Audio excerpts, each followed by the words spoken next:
आज हम एक ऐसे समझौते की कहानी को समझने वाले हैं जिसे शांति की एक नई उम्मीद बनना था, लेकिन हुआ ठीक इसका उल्टा।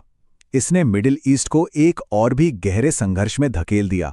जरा सोचकर देखिए, सिर्फ 10 मिनट और 10 मिनट के अंदर राजधानी बेरूत पर 100 हवाई हमले हो गए। पूरा शहर जैसे आग की लपटों में घिर गया था और सड़कों पर सिर्फ और सिर्फ अफरा तफरी और तबाही का मंजर था। और सबसे हैरान करने वाली बात तो ये है कि ये सब हुआ अमेरिका और ईरान के बीच एक बहुत बड़े सीज फायर अग्रीमेंट के ऐलान के 24 घंटे के अंदर ही।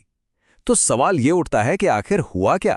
शांति का वादा इतनी जल्दी और इतनी बुरी तरह से कैसे टूट गया? चलिए सबसे पहले उस समझौते की ही बात करते हैं। आपको पता है इसकी मध्यस्थता किसने की? पाकिस्तान ने।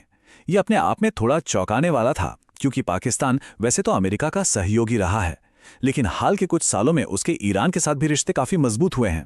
खैर, जब इस समझौते की शर्तें सामने आई ना, तो दुनिया भर के एक्सपर्ट्स हैरान रह गए।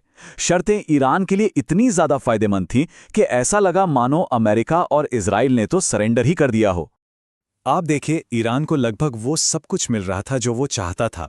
अपना यूरेनियम एनरिचमेंट प्रोग्राम जारी रखने की आज़ादी, जो उसके न्यूक्लियर प्रोग्राम के लिए ज़रूरी है, और तो और स्ट्रेट ऑफ हॉर्मुज़ पर कंट्रोल, जो दुनिया के तेल व्यापार की लाइफलाइन है।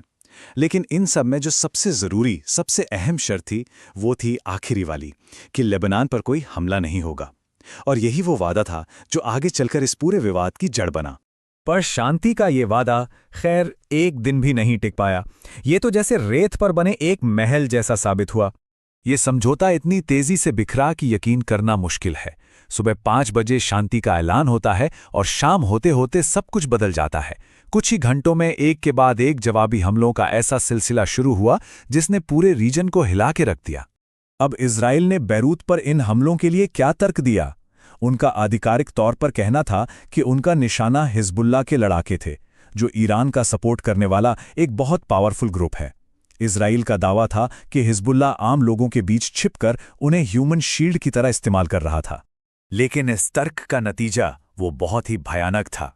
शुरुआती रिपोर्ट्स के मुताबिक कम से कम 254 आम नागरिक मारे गए, पुरुष, महिलाएं, बच्चे, जो इस जियोपॉलिटिकल लड़ाई में बुरी तरह फंस गए थे।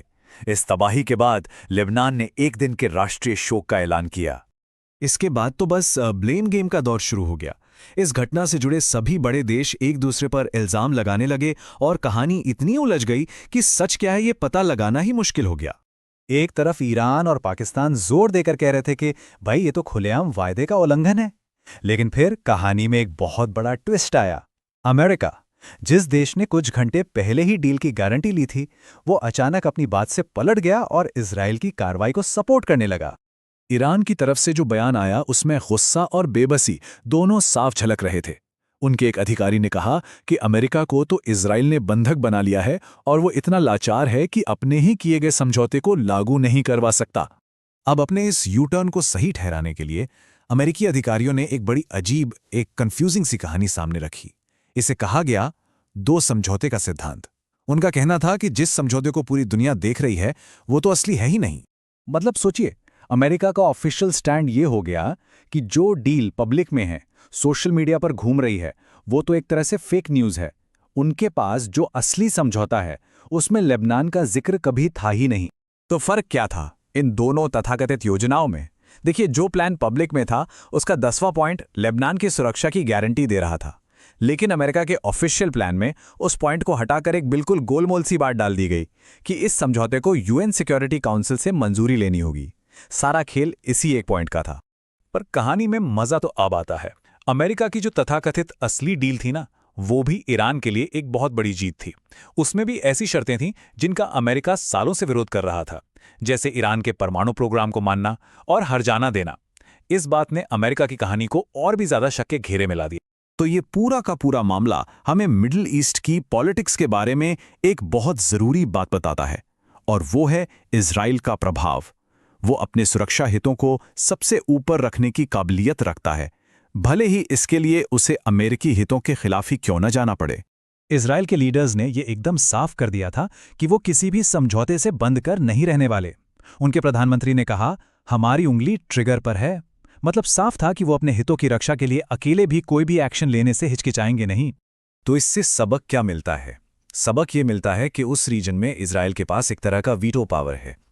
अगर इजराइल राजी नहीं है तो अमेरिका और ईरान के बीच हुआ कोई भी समझौता बस रेत पर लिखी एक लकीर की तरह है जिसे लहरें कभी भी मिटा सकती हैं।